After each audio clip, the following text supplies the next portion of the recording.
All right. What's up, everyone? This is another episode of Off the Post. I am once again not DJ. I'm going to be filling in for Mr. Redcap today, and we're going to talk about NWSL playoffs, which happen tomorrow. So I'm going to check in with our panelists real quick because we have, familiar faces, and we have some familiar faces who haven't been here for a while. So that's also super exciting. So we're going to pop it down. Graham, what have you been up to lately? A lot of work and a lot of soccer. And a lot of watching soccer. I just came out of a tournament this morning already, so pretty beat. All right. Well, welcome. Jackie, how about you? I'm doing good. I'm working a lot and writing, so I'm staying pretty busy, and I'm very happy to be back with you guys. It's been a while. Yay! Yay! Hey, Karen, what's been going on in the last week or so since we've seen you? Work and more work and writing and work and then also work. Common theme there. Yeah. All right. So again, as always, if you want to talk to us during the show, ask us any questions, things like that. # WosoTalk on social media. I can guarantee I'll check the Twitter. It's hard to check Facebook sometimes, but we'll try to get to your questions, comments, concerns, and all that jazz. So we're going to get going, and we're going to just talk a little bit about this regular season in general before we get talking about the playoffs. So just I'll go down the line, but just first of all, thoughts on the regular season and what were some things that you liked and disliked, and we'll start with Karen. Cool. It was a lot better. I liked it a lot better than last season and better than the season before. So that's good news. It's getting progressively better as the years go on. Things that I definitely liked more, this year there was a lot more parity, I thought, between the teams. It ended with the points being pretty much along the same lines for everybody. A couple teams were pretty much tied. That's always good to see. It's good for the league, it's good for the sport, and it's good for the fans. Things that I disliked, honestly, the streams are still, there's just problems with the streams still, and I get it. Like, there's not a lot of money that they have to make use of, and it's hard to do it perfectly every single time, but they're just kind of bad for multiple reasons, and that's something that they can improve on, I think, next season as the seasons go on, as more people are getting into it and putting more money into it. So that's what I'm hoping for. Great. Thanks. Jackie, highlights, lowlights, not so highlights, middle lights, I don't know. General thoughts? LED, halogen. For me, I think it was a very competitive season, like Karen mentioned. I think, last year Seattle kind of ran away with the league, and it was a bit boring after that. But this year, I think every team was very competitive. Even during the World Cup, I think the energy kind of still was going up, and it spiked. And so I think, like you said, it was very competitive this season. And as far as the streams, I think they should have had an award for the worst stream, which I would give to Kansas City. They really struggled, and I really felt bad for their fans and for the league in general because it was very difficult to watch their team. I think that for me, the attendance this year has been a big talking point. I know a lot of teams have gone up in attendance, and some have kind of stayed at the same numbers. Boston, Sky Blue, kind of just disappointing. But then again, their stadiums aren't exactly, Seattle or Portland, so I can see why maybe the fans don't always show up. But overall, I was very pleased with this season and how it turned out so far. Great. And Graham? This season was great. 2015 was a huge staple for women's soccer, in my opinion, especially coming off the World Cup. The talk of expansions within the league now, it's just huge for the sport, especially in the third season. For the NWSL, notoriously, the third season was the hump to get over for women's professional soccer, and the fact that they're talking about expansion is huge. It shows that they have a foot in the door at this point. and the fans are all coming. The competition and quality of players on the field is great. I mean, coming down to the end of the wire here towards the semifinals, it was reaching fever pitch with points race. So it was really awesome. 2015 NWSL season was thumbs up for me. Yeah, I agree with a lot of, what's been said. I think, the fact that there was, so much more parity in the league this year was great. That, midway through and I guess 3/4 through the season, there were still technically no one was out of the playoffs, for well into the season. And then as it was, I think Boston might have been the first. Well, Boston was the first team out, but even then, there were still teams that could, up until the last couple of weeks, technically still have made the playoffs. And I think that's something that last year I feel like we kind of knew. There were some that for the fourth spot, there were some close races, but I think we pretty much could have guessed early on. Yeah. Who was going to be in. Then you have teams that technically, even like the Flash, who did not have a great season, that technically weren't eliminated from the playoffs until the second to last, third to last week of the season or something like that. And that's, that just shows that there's a lot more competitiveness and that there's a lot, things are a lot more equal. And I agree with attendance too. I think I saw somewhere that the average attendance for around the league overall was the highest it's been of the 3 years. I think I saw that somewhere. So. And we probably have the World Cup boost to thank for that, but still, I'll take it. And I think that's great. And so, great season. I think it's just good league has continued to have things it needs to work on, and I kind of agree with some of the things that people mentioned. I'd like to add officiating to the list of things that were probably not so great in the season. But yeah, I mean, overall great season, and it's great that it looks like we're going to get over that 3-year hump that's been a problem in the last couple seasons, the last couple leagues. So that's good. I'm going to go back down the line the reverse way to ask for memorable moments, and I know, and memorable moments, and then anything else that you would like to add in. So we'll go to Graham first. Any kind of last regular season comments and memorable moment that you have? My memorable moments have to be Kristen Press 90-minute game winners, because there were a couple this year. Against Seattle, yeah. Yeah, really. Dang.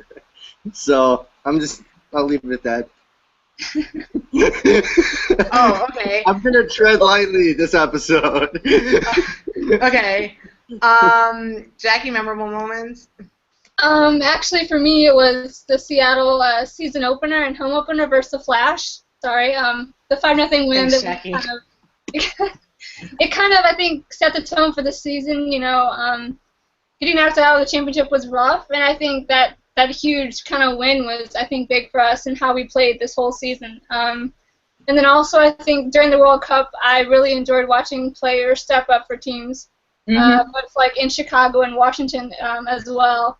And then, seeing the fan base grow this year and fans really sticking with it is really important. So, yeah, those kind of stuck out for me. Karen? My memorable moment was kind of for the whole season, and that's Bev Yanez. She was my memorable moment because at the end of last season, when Naho was gone, I was just I was so heartbroken, and I was just who's going to replace Naho?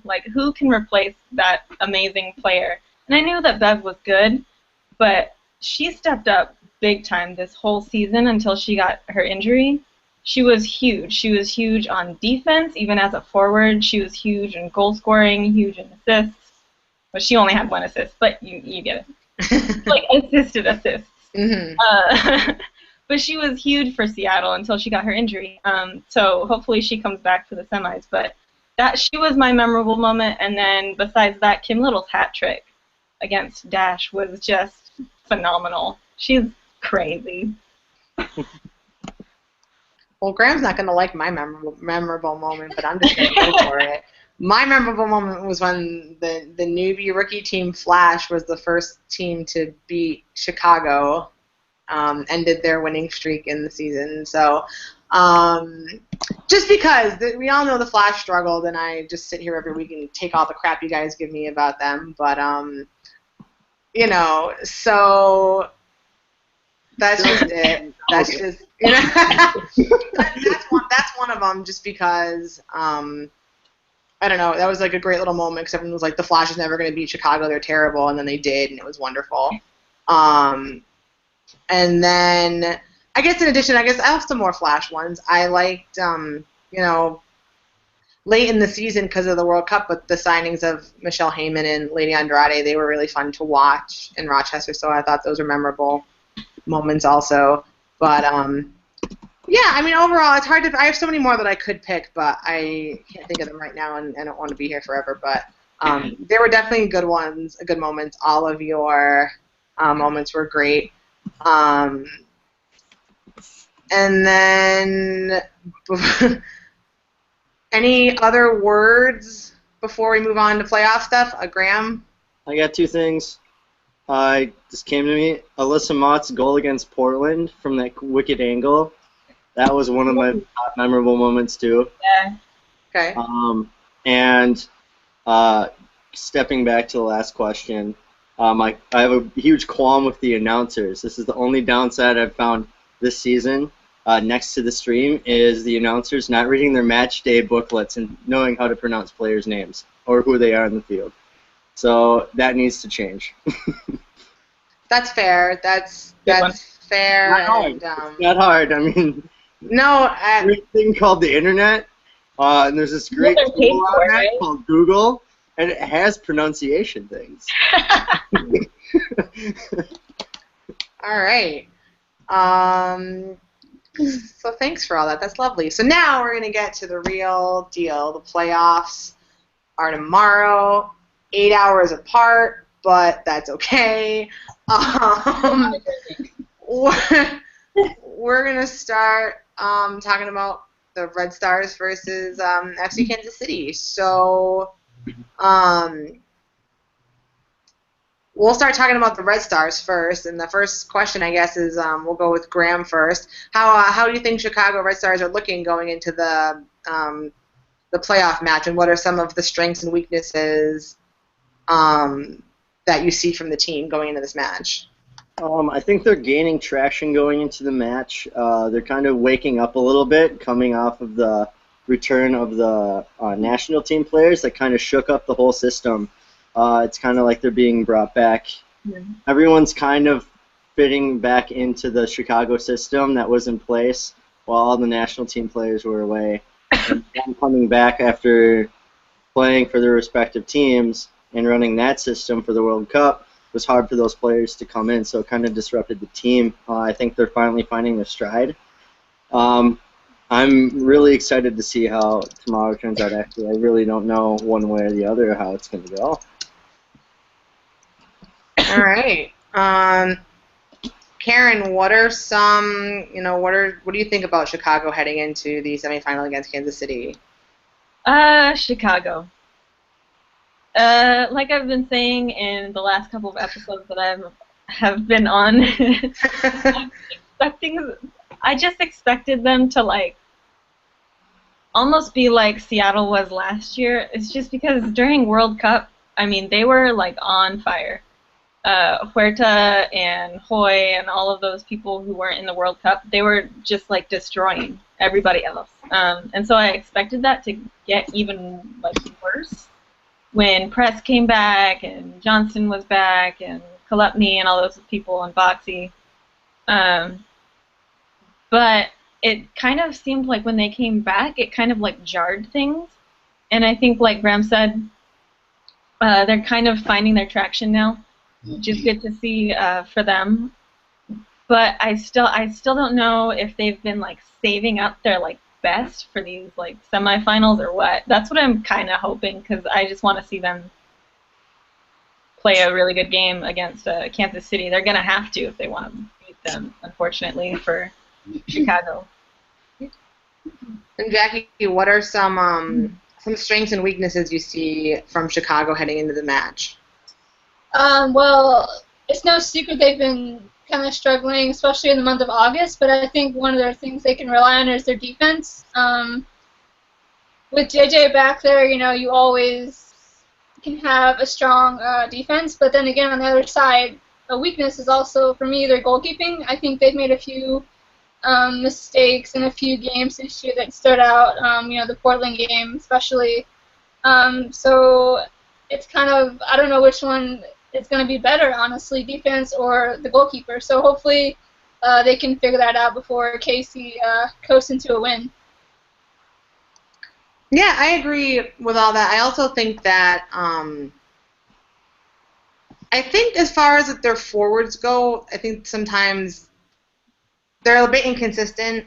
Sometimes they'll put Jen Hoy in, and I think she's great. Sometimes she performs really well, sometimes she doesn't. Same thing with sometimes they'll put Tancredi in, and she'll do great, and then sometimes she won't. And so I think potentially that inconsistency is what is dangerous for them, because they do have a really solid back line, and they're really good on that end. But I think if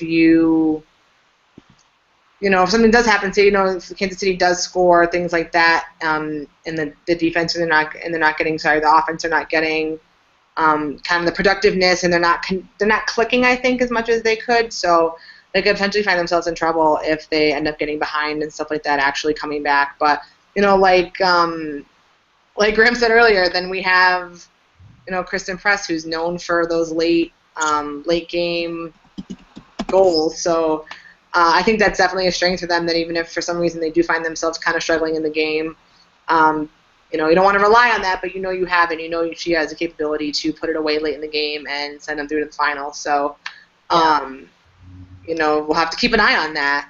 Let's talk a little bit about FC Kansas City. What do we think? We'll start with Jackie. What do you think about Kansas City coming into the match? Well, like I kind of mentioned earlier, they've been coasting, I think, this season. They haven't really been particularly very exciting, in my opinion. I think Karen alluded to that earlier. She says they're kind of boring. I think that's what you said, but I don't know. Like they score, but then they don't give up goals, but they're still a bit boring. But hey, if that gets them wins, I guess you can't complain. But I think they have a lot of star power on their team, and it's going to be a tough game. But I think they have all the confidence, really. Graham, what do you think some strengths are for Kansas City coming into the game? Their attack and their back line. They're a double threat. They're in the semi for a reason. Notoriously, they're the defending champions, so they definitely have something that they're fighting for. They've been there before. It's nothing new to them. Chicago, this is their first playoffs in the NWSL. Mm-hmm. They were there back when the Elite was around and stuff, but it's going to really be interesting to see how the Red Stars play in that, because I know Casey's going to show up. It's just, that's Kansas City for you. I'm going to be looking for A-Rod, Timrek, and A-Rod and Timrek right now. I think those are going to be the ones to watch for from the attack, because it's been strong as of late. Okay. And Karen, other than being boring, what are do you think some of the weaknesses that Kansas City might have that could potentially be exposed by Chicago? I'm such an asshole, I swear. Sorry about that. I really like all the players on the team. I don't know what my problem is. They're just boring. You put them together, and I'm just like, okay. Weaknesses. I think their backline doesn't really have a weakness, so I'm going to put that in the strengths. But if Holiday and A-Rod don't get that connection, I think that they really don't have that forward power. I think in the past 2 seasons, when Holiday and A-Rod are connecting, that's when they start scoring. Those through balls to A-Rod are really good. The only thing is that seems to be the only thing that they've been doing. And while it's kind of working, it's not going to work against certain teams that they haven't played as much against. So I don't know if it's going to work against the Chicago backline. I don't know if it would work against the Spirit backline or the Reign backline. So we'll see. But I think that's going to be their weakness, is trying to score without those two connecting. Yeah, I agree with pretty much everything that you guys have said, and Graham kind of got a jump on the next question, but you mentioned some people for Kansas City that an efficient human. That you thought no, you're good. Players to look out for. Graham, you mentioned some players to look out for Kansas City. But what are some players that you think need to step up if they're different, and then do the same for Chicago? Players to step up.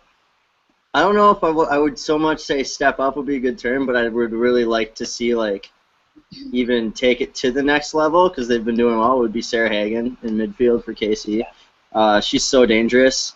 The Red Stars side, I don't know, the midfield. I just say the midfield as a whole.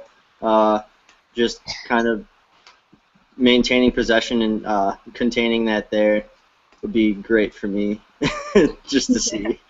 And I could guess what you're going to say, but what are some players you think to look out for Chicago? To look out for? Yeah. I mean, press. I don't know if Sophia's going to be playing tomorrow. She is nursing that knee right now. So No! I know. You're telling me. I want to say DiBernardo. DiBernardo's due for a goal, and she's more than capable. So yeah. All right. We'll go over to Karen. What are some, for both sides, I guess, players to watch out for and players that you think need to step up? I think Graham's gonna love me, but I think Hoy is definitely somebody that you need to watch out for. She's that super sub that they put in, and she just immediately makes a huge difference in their attack. So Hoy, definitely. Press, definitely. For KC, I would say A-Rod for sure, Hagen for sure, and Timrak for sure. And also, I know that she gets kind of forgotten a lot by people in NWSL, but then on the U.S. Women's National Team, everybody's wah about her. But O'Reilly, you never hear anybody talk about O'Reilly when it. Don't worry, Karen. She was on my list too for Kansas City. So yeah, you never hear about her when people are talking about Kansas City, but she's a total badass on the wing. Whenever there's a different attack than the through ball to A-Rod, it's from O'Reilly. Just so yeah, I would say O'Reilly's definitely somebody to look out for as well. And Jackie. Well, for Chicago, I'm gonna say Alyssa Motts and DiBernardo. I think Motts has had she's had an amazing season in my eyes. She's really stepped up big time for them. And I think she does the little things, to help her team succeed. And then DiBernardo, she had a good start to the season, but, she's kind of faded. So I'm wondering if she finds her groove again. And then for KC, I'm going to say Shea Groom and A-Rod. For Groom, she's been out for a while with a broken foot. But she does have 4 goals this season, so I know she's capable of scoring. And then for A-Rod, she has 6 goals, and she's their top scorer, which seems a bit low. But they don't score a lot of goals, but they don't give up a lot of goals. So if those two can somehow find a way to score, they have, I think, pretty good chances. Yeah, I would agree with a lot of that. I would say, and someone else to look out for on Kansas City, Nicole Barnhart. Oh, yeah. Has been a wall, so definitely a key player. If she can continue that, I think that's going to be huge for Kansas City. Also, I agree with Heather O'Reilly. I would like to see, as far as needing to step up, I feel like I love Amy Rodriguez, I do, but I feel like sometimes she's the one person who will make a lot of good things happen, but miss every time, not finish, and she'll miss every time.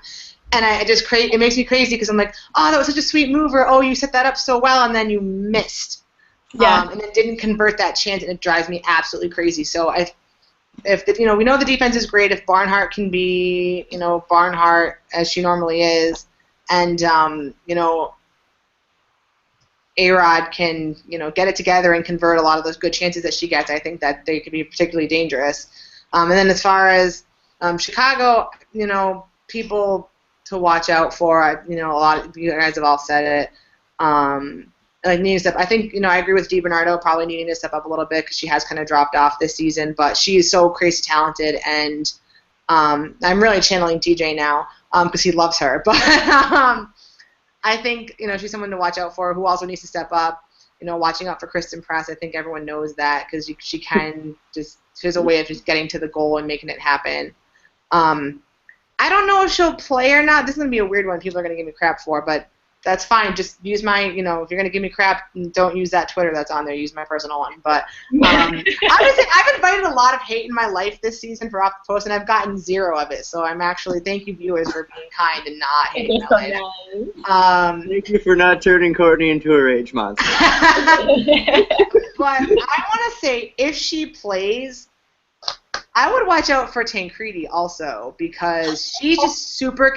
Because she's super. I'm not saying that I think she's going to be amazing, but she's very competitive. Yes. And I feel like in those kind of situations where like it really matters, and she's under that kind of pressure, like she doesn't necessarily score a lot of goals, but has a very big physical presence on the field. She's just a strong individual. So whether she's actually getting involved. And she does happen to just kind of be in the right place at the right time and has a way to just kind of power, the ball into the net. So, so if she plays, even as a sub, I would be careful for her because I think a lot of people, she comes in and they're like, oh, Tank's useless, but she's really not. I think she can be very dangerous. So those are my picks, and I think it's going to be a really excellent game. And we'll do predictions at the end, but let's move on to Seattle versus Washington, the rematch of, lots of rematches, a rematch of the last game of the regular season for both teams, a rematch of last year's semifinal. So we'll start with Karen. Tell us a little bit about, Seattle, some of their, the strength, whatever you want to tell us about Seattle. How do you feel that they're looking going into the match? You sure about that? Because I could go on for hours. Well, let's not do that, but summarize. Let's see. That midfield, the Seattle midfield this season has been ridiculous. Man, when Winters, Fishluck, and Little are on the field together, and no team has even a close to like a chance, even slightly, I think, because those three, when they're on fire, it's goals everywhere. Nobody on the other team can get the ball anywhere. It's madness, and I think when they're turned on, that's how Seattle can win just about every single game. I think if Bev is back from her injury, that's going to be good for Seattle too. I think a weakness, though, is if the other team can figure out how to make Kim Little's impact a little bit less on the game. I think Allie Krieger did a really good job doing that last game. She's not going to be in that next game, so that's a bummer for Washington. But if you can quiet Kim Little, I mean, she's everything for that team, honestly, in the midfield. She gets the ball, she's either going to take it, she's going to score, or she's going to put a beautiful pass through to Jess Fishluck, who's going to tiny dragon it into the goal. I mean,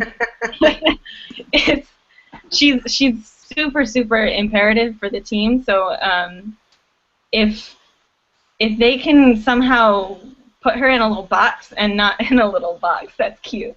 Aww. Pun intended?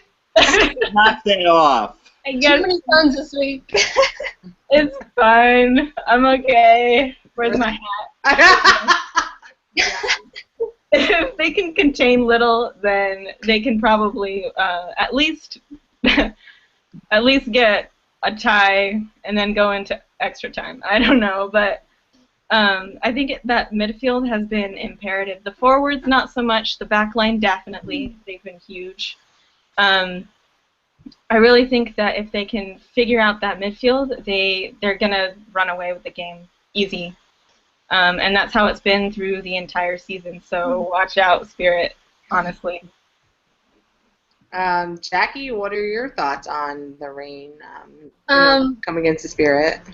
Well, I think they finished off the season pretty well, and I think they're very confident in their ability. And like Karen mentioned, our combination play is really what we thrive off of, from the back to the midfield and to the forwards, We've been consistent over the past 2 games, and then I think a key player is Keelan Winters. Actually, I think if she's on, it's really difficult to stop the Reign when she's playing so well, and she does it so quietly too. She's like the Becky Sauerbrunn of the Reign. She doesn't get all the headlines or necessarily all the talk, but she is a vital piece of our success. So if that happens, I think we have a huge chance at advancing. All right, and Graham, what are your, as kind of I'm not, as the Chicago guy, but as a non-Reign fan, not to say that your points are from a valid Reign, not to say that you guys would be in the homers because you are the homers, but it's okay. And like that doesn't matter because like your points are still valid. Like I would say the same exact thing, and I don't really like the Reign. So, but Graham, what are your thoughts about the Reign? It's gonna be a Reign win. Graham's going right into that. Please. I mean, Graham, the closet Reign fan. Is he in the closet? I don't think so. That's meh. I'm feeling intimidated right now. I'm just next question. So Graham just says that the Reign's gonna win. Okay. Easily. We'll get a score from you when we come back to that. I'm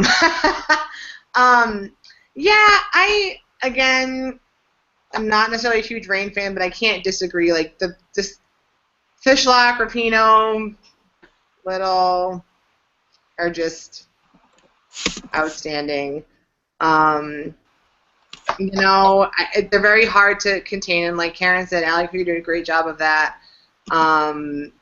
Last game, she's not going to be there though, so will the Spirit get somebody else to kind of just have that role? Parsons very much has mentioned in talking about the Krieger experiment that her role is maybe to do that, contain those players, and so without her there, I wonder if Seattle will try to take advantage of that and maybe have an easier time getting Kim Little to be more effective. Not I want to say more effective because she wasn't effective, but she wasn't making the kind of plays and having the kind of space that she does normally against teams where she's most dangerous. So I think those are definitely the ones to look out for, and that's what they bring, the ability to just move the ball around and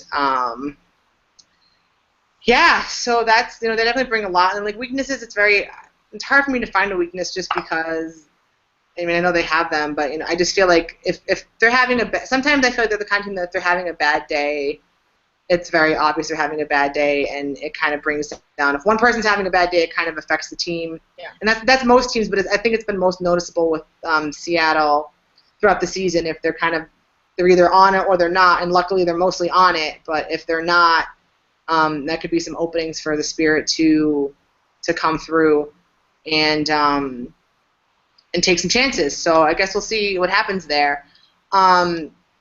Graham, what about the thoughts on the Spirit? Kind of how they're at, what they're bringing, to the table for this match. I feel like, I think they're going to show up more than they did in the previous game. I just don't think it's going to be enough. They are, I don't know. Now I'm second guessing myself because Crystal popped into my head. You were so quick to be like, Seattle's gonna win. That's it. They're gonna win. Seattle's gonna win. I'm like, Seattle's gonna be in the final. I think it's gonna be KC versus Seattle or Chicago versus Seattle. Hopefully the latter. But I really don't. Seattle's just been so hot and so consistent this whole season. It's going to be really hard for Washington to match up against them, and I think last game was a clear example of that. I mean, Washington is a very, very talented team. No disrespect to them. Crystal Dunn's been amazing for them this year. Joanna Loman's been amazing for them this year. I mean, it's Seattle. That's the only way I can put it. Like, they've been so dominant. It's going to be really tough for them to pull off that win. I just don't see it happening. Karen, what are some of the strengths that you think the Spirit bring or will bring to the match? Besides Crystal Dunn's existence, because that woman just exists, and she's a huge deal for that team. Honestly, for Spirit, the fact that Crystal Dunn can literally make a goal out of nothing, I think it's the same thing with Kristen Press. Sometimes she just makes a goal out of nothing. But if Crystal Dunn is doing that in the game, it doesn't matter what else Spirit does in the back line or what. If she can just do her magic goal-scoring thing, then they're good. The problem is that it becomes a weakness when she gets shut down. Mm-hmm. And I think Seattle can shut down Crystal Dunn. And the thing about Seattle, too, is that a lot of their goals are whole team goals. The whole team gets in on it. It goes through everybody before it goes in the goal.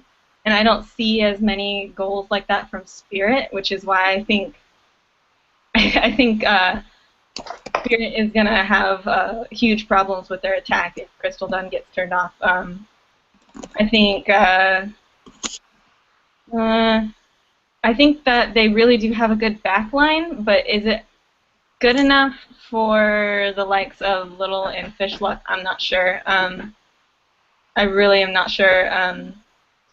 Oyster has had a really good season. She honestly should have been nominated for Rookie of the Year, awkward, but she wasn't. More on that later, perhaps. But I think if Harris has a really good game, then they'll be okay, maybe. But even then, Harris will have a good game, and there are just certain things that she can't stop, like both of Seattle's goals last week. So I don't know. I think Spirit just has to be like miraculous to beat Seattle, honestly, or Seattle has to just be having like the shittiest day ever. And I don't remember the last time they've had a really shitty day. One time they played Washington. I was going to say that one time, not the last time, before when they played Washington earlier in the season. But at the same time, this is a semifinal, and Seattle they want to win. You can see it every single game, these last two games especially. They want to win. They don't want to stumble into the finals. They want to kick ass and take names. And you can tell. You can tell in all of their interviews. You can tell in their faces when they're playing. They want it so bad that it's like it's eating at them. I swear to God, I can see it. So I just think Spirit needs to either be miraculous or they're not going to go through. All right. And Jackie, what are your thoughts on the Spirit? Well, like we've all said, Crystal Dunn, when she's on the field, they have a fighting chance, and so I'll give them that. But the one thing about the Spirit, they bring a lot of pace. Besides Dunn, they have a Kobe and Ortega, and even Matheson. She's flown by a few people, since she's been back. So I think she's a big weapon for them. Her and Nairn as well in the midfield. I don't know. Washington, if they can control or contain Seattle's midfield, then they have, I guess, somewhat of a chance. But that's going to be really difficult, and they have to all play, one of their best games, if not their best game of the year. Thanks. Well, I'm going to be that person. Shout out Jen Carl. I'm going to be that person for you today because you're not here. I think... There's always one. Yeah, well, it's usually me. So, it's usually Jen, but in the absence, I'll take that on today. DJ wouldn't do that. Well, I'm not actually DJ. I'm still Courtney. I think one thing that the Spirit has going for them is that they are probably really, really, really pissed off that Seattle ended their undefeated at home streak on the last game of the season. I think they're really pissed off about that. Yeah. And I think that they're really going to want to be like, that's fine, you came into our house and ruined our streak. Hey, we're coming to your house and we're going to do the same. Whether they can or not, but that, I feel like attitude does, and like my state of mind does obviously play into these games and can kind of, maybe not give people superpowers, but can really be a great motivation to, really take it to Seattle. And, they've proven they had a really bad game. That game, not to discredit anything from Seattle, because Seattle did play really well that last game, but the Spirit just did not. So if that Spirit shows up, then they have problems. However, if the Spirit that we've seen, granted they have been not as strong away, but I think with that extra motivation, they have a lot of good things going for them. Like I said, they have Crystal Dunn, who Crystal Dunn actually was open quite a bit, and Ortega both were open quite a bit more. Just the Spirit's issue last game was ball movement. Like, it had to go through the whole team before it went to where it was supposed to go, and you'd have Crystal Dunn wide open, and you're like, just send it to her. Or like Franny Ortega wide open, and you're like, just send it to her, but it had to like go through everyone else. So all Seattle was like, hey, this is where the ball's going, because they're like taking it through the whole midfield first. So just send it over. And I think if they can figure that out, then that's really good for them. And like people said, they also have Nairn, who, man, she has proven she can hit it from a distance. And so if they can't get in close with Crystal Dunn or Ortega, get it to Nairn and let her take a shot. And even Matheson's been great also, and she has the ability to kind of do both. So she has a great shot from range or up close. So, those are things they have going for them. Ashlyn Harris has bailed this team out more than, probably when she's been there, obviously. And Kelsey Weiss did a great job in her absence, but, from the home opener against Kansas City, she had like a bajillion and one saves. And, for everyone she does kind of let go through, like, those goals were great from, in the last game. They were outstanding goals. One took a deflection, which is kind of tough for a goalkeeper, but, they were just outstanding. And so I think that's going to be a plus for them. One of the weaknesses, obviously, Allie Krieger not being there. And I'm not even missing Allie Krieger midfielder. I'm missing, like, Allie Krieger, you should be on the back line, which he probably wouldn't even play there. Well, he probably wouldn't have even played her on the back line, so let's be honest. But that's one of the weaknesses I do see is you do have Megan Oyster, who's been great on the back line. The back line in general has been decent, but they do, when they have a lapse, it's like an epic lapse, and you're like, oh, snap. That just happened. Here comes Ashlyn Harris having to bail them out because they're having an epic lapse. But I do think, even though Krieger won't be there, they have plenty of players they can put in the midfield that are going to be amazing. And I think they have more of a shot than people think that they do, just based on the talent that they have and the fact that they're probably really still pissed off about last weekend. So those are some of the strengths and weaknesses I feel like they have bringing into the game. But once again, I guess we'll see how that goes. We'll run through again like we did last match, players on both sides to either look out for or who need to step up. We'll go with Graham.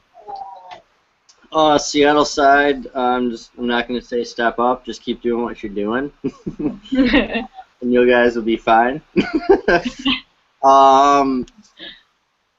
And Washington side, I just don't know if step up's the right word. I didn't write this. I know you didn't write. I didn't write this question. I'm not trying to shoot anybody. I'm just players who need to maybe not step up, but players who need to actually show up and have a good game. Crystal Dunn. Okay. Yeah. But she does that on the daily. So, right. Yeah, I don't know. No one's I just don't want the Washington team that we saw last game show up to this game. I'm not going to put it on any one player. Okay. I want to see him come in there and put up a good fight. That's fair. Jackie, players to look out for. We'll just say that. For me, I'm gonna say for the Reign, I'm gonna say Little and Lou Barnes actually, because she'll be dealing with that pace from Dunn, so, and a few other, Spirit players. So I think if she has a great game, and she's pretty consistent, but just make sure that she really is on her game. And then for the Spirit, I'm obviously gonna say Dunn, but also Whitney Church, because just like our back line, their back line has to deal with our pace as well, and Little and Fishlock, and hopefully Yana's, I don't know. So for me, Church, if she plays, I guess if she plays, then she's going to have a big game, I think, for them to, stop that midfield attack. So. Yeah. All right. Karen, what are your thoughts?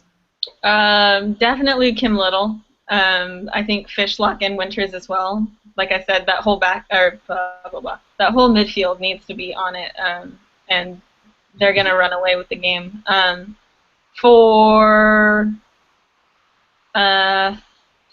I guess for Spirit, I would say Ashlyn Harris for sure needs to have a good game, because if she's off even a little bit, I mean, it's going to be crazy. I mean, Reign are going to be coming at her like crazy, like they did last game. And she had a lot of amazing saves last game that kept it at 2-1 instead of what it could have been, which was like 4 or 5-1. So she needs to be on top of it to keep Reign's goals down, basically. And then I think Oyster and Church, and also obviously Crystal Dunn, she's going to be the way that they get their goals, honestly, and probably Matheson as well.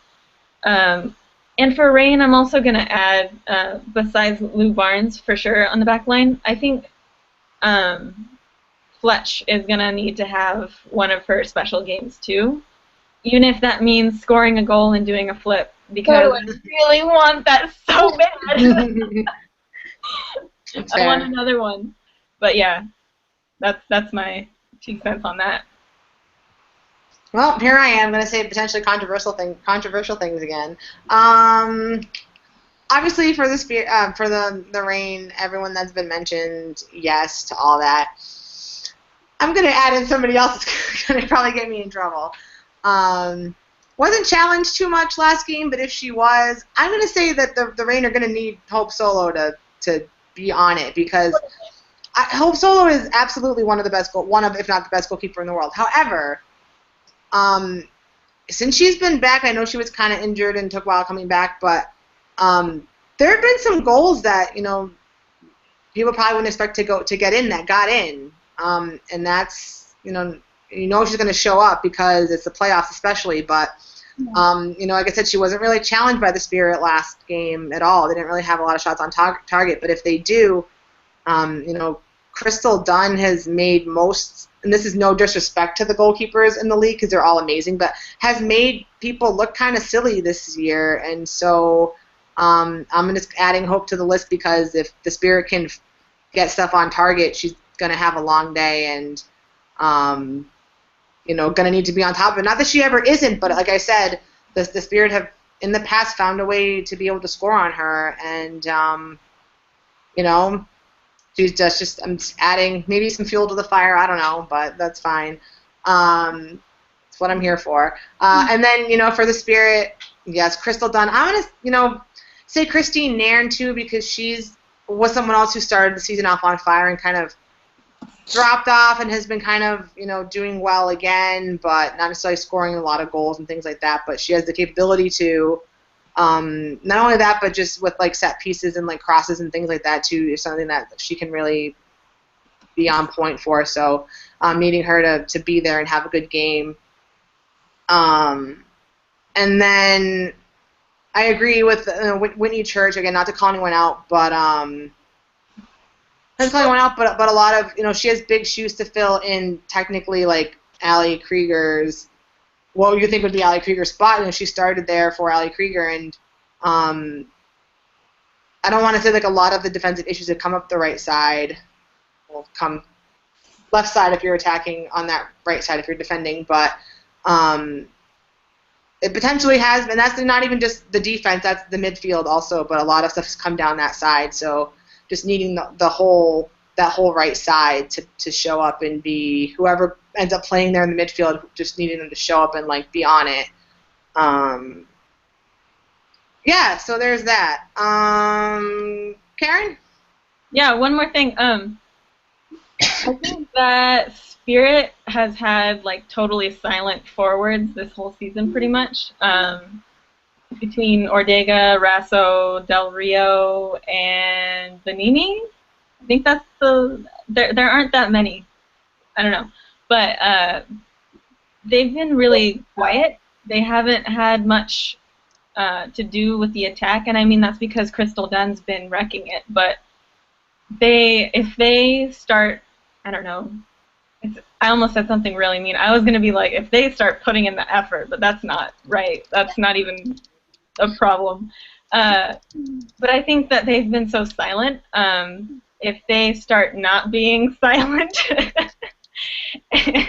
and doing some work, maybe they would have more of a chance against Seattle's backline. But as it is, if it's just Crystal Dunn working, I don't know. Yeah, that's the only thing. Yeah. No, I feel you. It almost really is almost Crystal Dunn. You can say Rasso as well. But Benini's been out for most of the season, second half of the season, and Del Rio kind of got hurt, unfortunately. So yeah, no, I absolutely agree with what you're saying, because when we didn't really necessarily see a lot of production from them to begin with, which I think makes it easier to mark, I guess, Dunn and Ortega and people like that, just because that's really their attacking power.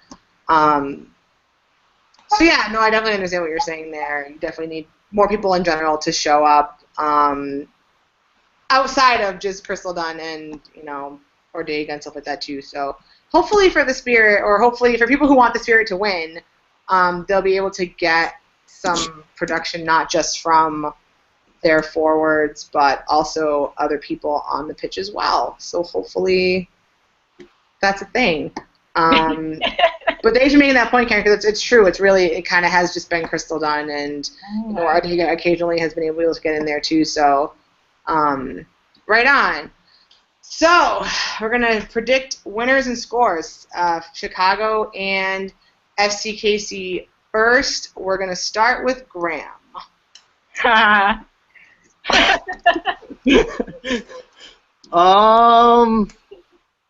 3-2 Chicago. And that's my most wishful thinking. All right, I'm just gonna move down the line, Jackie. Oh man, I'm gonna say 1-0 to Kansas City. Sorry, Chicago. I just don't know if Chicago can contain some of the weapons that KC has been providing all season. It's definitely going to be a battle, so we'll see. 1-0 KC. All right, Karen? I said FC Kansas City wins 2-1. Sorry, Graham, but it's consistency against inconsistency. KC has been so consistent, and Chicago has been less so. Like I said, though, if they bring their game, like they've been saving it up for the semis, Chicago could pull through. But I'm guessing 2-1 KC. Sorry, Graham. I got you, Graham. I'm gonna say 2-1 Chicago, just because I ideally would like the Spirit. If I could pick a team in the semifinals and like the playoffs right now to win the championship, it would be the Spirit for sure. But if that can't happen, which I'm not saying it can't, but I would love to see a Chicago Spirit final. But if that doesn't happen, I still would love to see Chicago win. So I'm going to say 2-1 Chicago, just because I think it would be fun. I think it would be fun for to have a new team. I know some people are like, oh, I'd love to see a rematch of last year's final. I mean, it would be interesting just because it's a rematch, but I would love to see Chicago in the final either way against either Seattle or the Spirit. So 2-1 Chicago. That's what we're going with on there. And finally, Seattle versus the Spirit. Karen.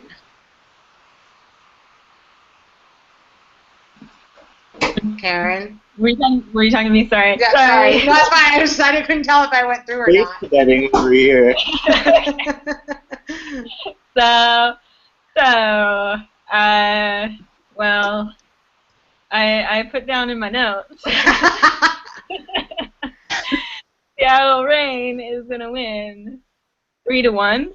Gosh, it's brutal. I mean, I don't think that's the worst score, honestly, for Spirit.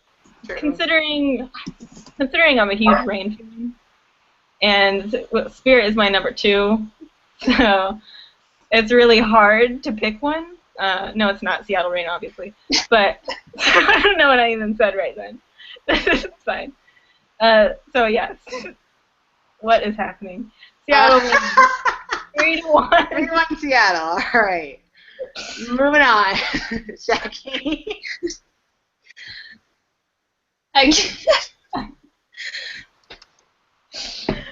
Yeah, I'm gonna say sorry. Sorry.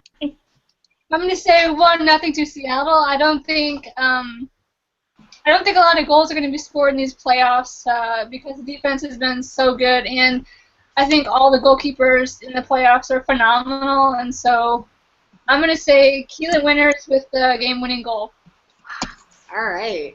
Oh, Keelan. And Graham. 2-1 Seattle. All right. Well, time for me to be that guy. Shout out my Spirit fan. And once again, my opinion, but because Jen Carl is not here to be that person, I'm going to be that person. And I'm going up against all the peeps to say I think it's going to be 2-1 Spirit. So yeah, 2-1 Spirit. That's what's going down. So that's cool. So we're split. We're split for game 1, and then everyone and not Courtney for Seattle. Then I'm just going for the Spirit. That's cool. If you're watching, hit us up at #WoSoTalk. Let us know who you think's going to win each game. If you think any players are going to contribute big time, if you need to contribute big time, hit us up. Let us know what's going on. We're still planning on doing some sort of giveaway. I don't have any more information on that because we still haven't decided what it's going to be, but there'll be a giveaway for the finals. So stay tuned, because don't worry, though, because there's like almost a whole month between the semifinals and the finals. So we will think of a giveaway. we'll think something to give away before that time, because we're good to think about it. So no worries. We got you. We'll think of something and we'll announce it on another show. Does anybody have any rants for the show today? I do. I have one. I'm actually. We'll go with Karen first, and then Jackie has one. I'm gonna do this for Jen. Megan Oyster was not picked for Rookie of the Year, and that is blasphemy that she is not nominated at least. Because she, and I'm not just saying that because she was on our show and that's super cool and she's awesome. She has had such a good season, especially for somebody who, this is her first year in professional soccer. She has been really, really good, and she has had some really awesome JJ moments where you're like, how old are you? Because you're playing like you're one of the 30-something-year-olds, totally gutsy, awesome plays. So yeah, I'm ranting that she was not even nominated, and I know that, but I mean, so many different things go into that sort of decision, all of the votes that they're counting, blah, blah, blah. But it's such a bummer because she totally deserved it. And I guess that's my only rant. Yeah, I had a bad day at work, but I took care of that. We're fine. So we're good. Yep, you sure are. We're good. All right. Excellent. Jackie? I actually have 2 rants for today. I never rant, so this is I guess a big deal. Maybe not. I don't think I have one, so go for it. You can take one. Kill it. For me too. I'm gonna side with Karen on this one. Is about the Rookie of the Year. I think, no disrespect to Sam Ewis, but I honestly thought Megan Oyster would win this award 100%, no doubt. I felt she played well enough and was more consistent than Mewis, in my opinion. I think the league got that one wrong big time, which is unfortunate, but I think it should have gone to Worcester. My second rant is about Ali Krieger. I really don't have to rant because you're going to do it. There you go. I'll try, yeah. This is to all the fans complaining and sending hateful messages to her and her family. You know, she makes her own choices in life, and you don't have to agree with them, but you can just suck it up and watch the game no matter who's playing. And I know, of course, it's a bummer she's not playing. You know, we all want to see the best players in the world on the pitch. But that's not always the case, and she's going to go to her dad's wedding, have a great time, and hopefully her Spirit team can, you know, not play their last game. But I think it's not worth sending all the hate mail and messages and, you know, Twitter wars over a ridiculous, you know, notion that she can't go to a wedding just because the fans say she shouldn't. That's ridiculous. You know, it's a team sport, so I don't think it's fair for anyone for just to put one target on her back. You know, they played well without her during the World Cup, so do it again, and the fans will be happy, I guess. So that's my rant. I'm actually going to add on to that a little bit, even though I wasn't going to talk about this at all because I don't want to talk about someone's personal whatever. But I will say, I 110%. I see both sides of it. Doesn't mean I'm going to send hate to anyone. Yeah. I 100% see both sides of it. I understand you're a professional athlete. This is your job. Like, the weekend could have been planned better. But, again, she probably didn't have anything to do with the weekend being planned a certain way, and that's really a hard choice to make. She's the maid of honor, be in your father's wedding, or go, and like she said, and, you know, I think it was great of her to address it and post something about it today, and, you know, as you said, it's a decision that she didn't take lightly, and if anyone has followed the career of Ali Krieger or has met her or even spoken to her, will know that's 100% true, that's something that, and I'm not saying like, oh, I know Ali Krieger because I don't, but just in any kind of, like, media section or anything like that, or interview that you watch of her, you know that she has been one of a few people who have actually, post-World Cup, plugged the league, talked about the Spirit, did all that. So I do believe that was a very difficult choice that she made regarding this weekend. And I understand that. I understand everyone who's saying, like, that's your job. You know, if any other league, you wouldn't be allowed to do that. Like, I understand what you're saying. People can be mad about it. There's people who support the team. If you don't support the team, please be mad about it. No, I'm not saying, but please. But, you know, you're right to be upset about it. I understand where you're coming from. It's a very important game. I get it. So I'm not saying don't be mad. You know, you're entitled to feel however you want to feel. But right. Tweeting at people, like, just attacking her. I've seen a lot of people, like, saying negative comments about her because of it. You can be mad about it, but also be respectful. Mm-hmm. Just be respectful of a choice that was not an easy choice to make, whether you agree with it or not.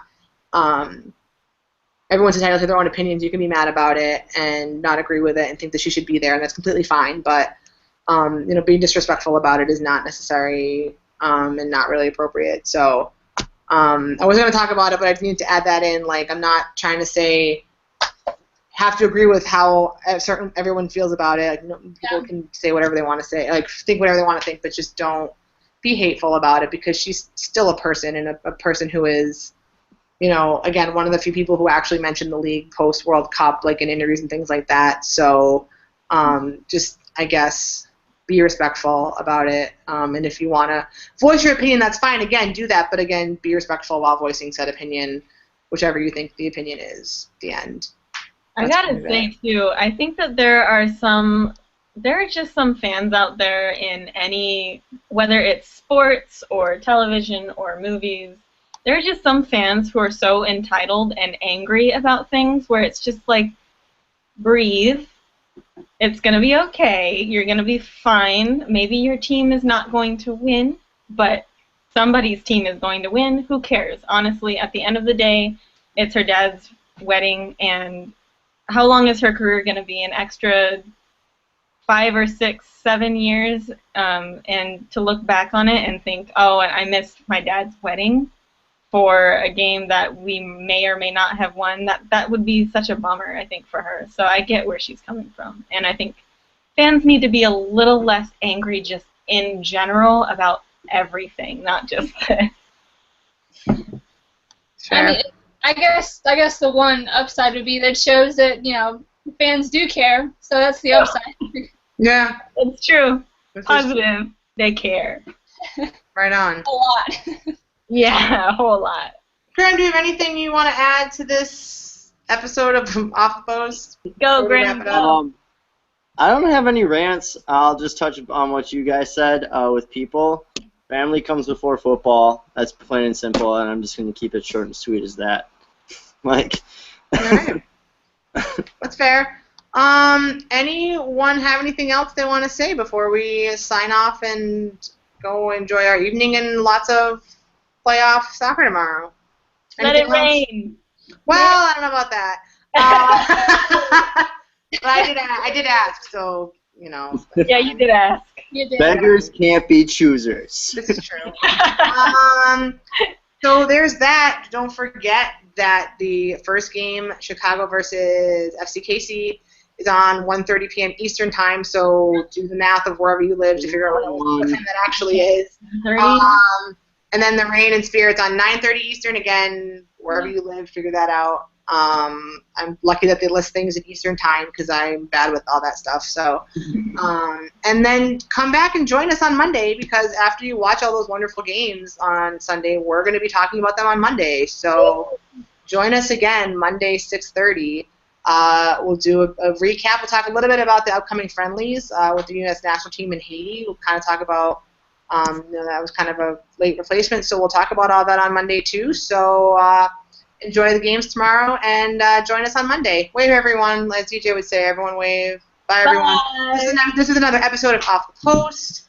The Red Cap may or may not be back Monday, but some of us will be here. So check us out. Have a good night, everyone.